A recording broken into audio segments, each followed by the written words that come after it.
네, 안녕하세요. 미국 주식 멘탈이 전부다의 멘탈입니다. 한국 시간 2020년 10월 20일 미국 시장의 시황 정리 방송을 하도록 하겠습니다. 네, 어제는 3대 지수가 모두 1% 중반대 큰 하락을 했습니다. 거의 오른 기업이 하나도 없을 정도로 대부분의 기업이 하락을 했고요.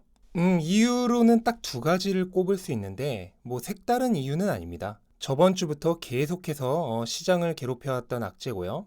바로 추가 부양책과 코로나 바이러스 이 두 가지 이슈가 또다시 시장의 악재로 작용을 했는데요. 우선 추가 부양책의 경우는 이제 민주당의 낸시 펠로시 의원이 선거 전에 추가 부양책에 대한 얘기를 끝마치려면 화요일까지 얘기가 완료가 되어야 한다라고 데드라인을 정했습니다. 그러니까 그때까지 합의가 안 된다면 일단 선거 전에는 그냥 합의는 없다라고 얘기를 해놓은 거죠. 그런데 어제까지 이제 합의가 안 된 거죠. 그러면 오늘 하루밖에 기한이 남지 않은 겁니다. 그러니까 선거 전에 추가 부양책을 결정할 수 있는 날이 오늘 하루밖에 남지 않았으므로 부양책 합의가 좀 어려울 것이다 라는 그런 전망이 들면서 시장에 하락 압력을 줬다고 보면 될 것 같습니다.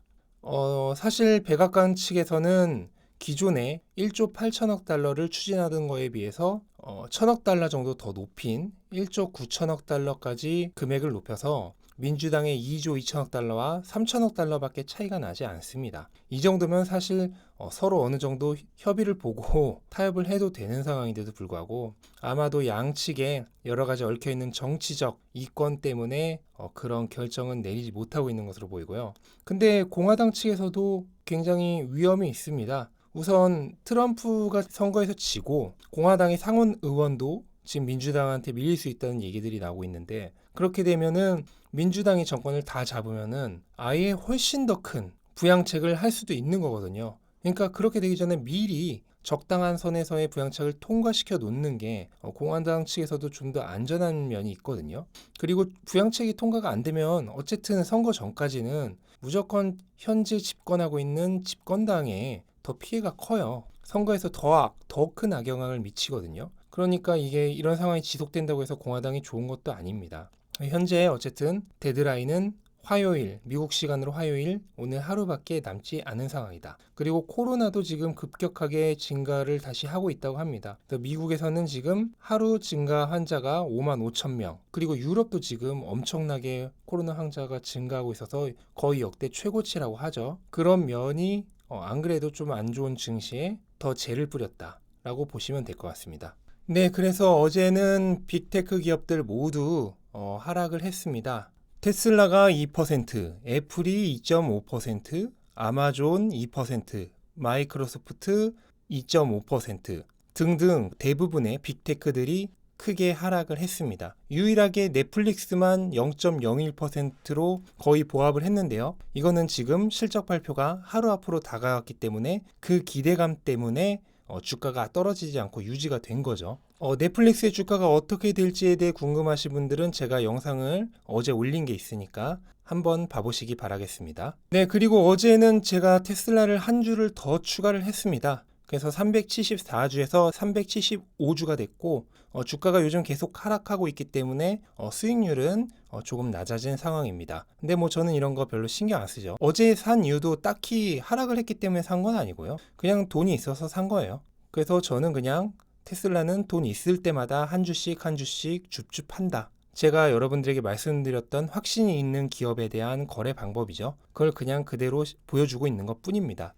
그리고 앞으로는 이제 오전 시황 방송은 최대한 전체적인 시황에 대해서만 설명을 드리고 개별 기업에 대한 뉴스는 정말 중요한 사항이 있을 때만 말씀을 드릴 예정인데 그래서 시황 정리 방송에서 말씀드리지 않는 중요한 뉴스들은 전부 다 저녁 영상에서 따로 모아서 말씀을 드릴 예정이에요. 오전과 오후 두 번 다 이렇게 개별 기업의 뉴스들을 얘기하는 것보다는 시황 정리 방송은 딱 시황에 대해서만 얘기를 하고 그리고 저녁 영상에서 특정 기업에 대한 얘기들을 따로 하는 것이 낫겠다 하는 생각이 들어서 시황 정리 방송에서는 앞으로는 주요 뉴스 외에는 개별 기업에 대한 얘기는 가능한 지양하는 방향으로 할 예정입니다. 그래서 오늘 테슬라에 대한 뉴스 딱 하나만 말씀을 드릴게요. 웨드부시에서 테슬라의 목표 주가를 475달러에서 500달러로 또다시 상향시켰습니다. 기존에 이제 주가와 큰 차이가 안 나던 400달러대의 주가에서 확실하게 앞자리가 다른 500으로 올렸다는 것은 상징적인 의미가 있는 거죠.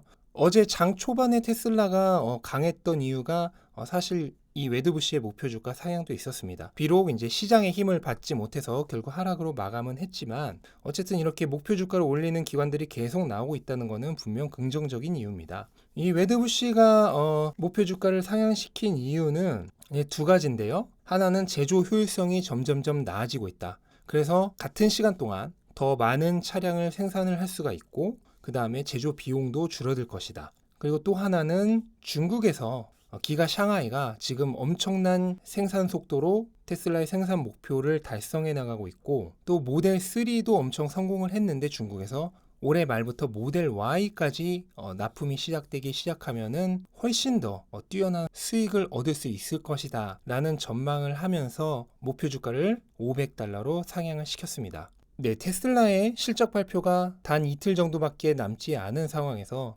이런 목표 주가 상향이 있다는 것은 굉장히 긍정적인 신호고요. 굳이 3분기 실적을 보고 나서 목표 주가를 내도 되는데 그 전에 낸다는 것은 뭐 이번 실적은 그냥 무난하게 시장 예상을 비팅할 것이다. 그리고 그 앞을 보는 거죠. 그렇게 예상을 해서 굳이 실적 발표 전에 목표 주가 상향을 내놓은 것이 아닌가 개인적으로는 그렇게 생각을 합니다. 네, 어쨌든 오늘 시황 정리는 여기까지로 하고요. 오늘 그렇게 큰 기업은 아니지만 로지텍의 실적 발표가 이제 곧 예정이 되어 있습니다. 어쨌든 기술주의 한 일원인데 실적이 어떻게 나오느냐에 따라서 컴퓨팅 관련 업체들의 이번 분기 실적이 어느 정도 예상을 해볼 수 있는 부분이라 생각을 하고요. 그리고 내일은 장이 끝나고 굉장히 중요한 빅테크 기업이죠. 넷플릭스의 실적 발표가 있고요. 그 다음 날은 드디어 우리들의 테슬라의 실적 발표가 예정되어 있습니다. 실적 발표가 줄줄이 예정되어 있기 때문에 굉장히 중요하게 봐야 되는 한 주가 될 것 같고요. 어저께 하락한 추가 부양책과 코로나는 지금 현재 그렇게 큰 이슈는 아니라고 생각을 해요. 코로나는 지금 뭐 미국에서 몇 달 동안 계속 1일 확진자 수만 명씩 나오고 있었던 상황인데 이게 뭐 다시 부각될 이유는 없다고 생각을 하고 추가 부양책의 경우는 결국 조금 지연될 뿐이지 언젠가는 해결이 될 문제이기 때문에 결국 그때까지 조금 그 이슈가 연장이 되는 것 뿐입니다. 그렇게 큰 문제는 아니기 때문에 전부 다 일시적인 거다. 그렇게 생각을 하시고 어제 하락에는 별 의미를 두지 않으셨으면 좋겠습니다. 네, 오늘 방송은 여기까지를 하고요. 영상이 도움이 되셨다면 구독과 좋아요 꼭 부탁드리겠습니다. 네, 마치겠습니다. 감사합니다.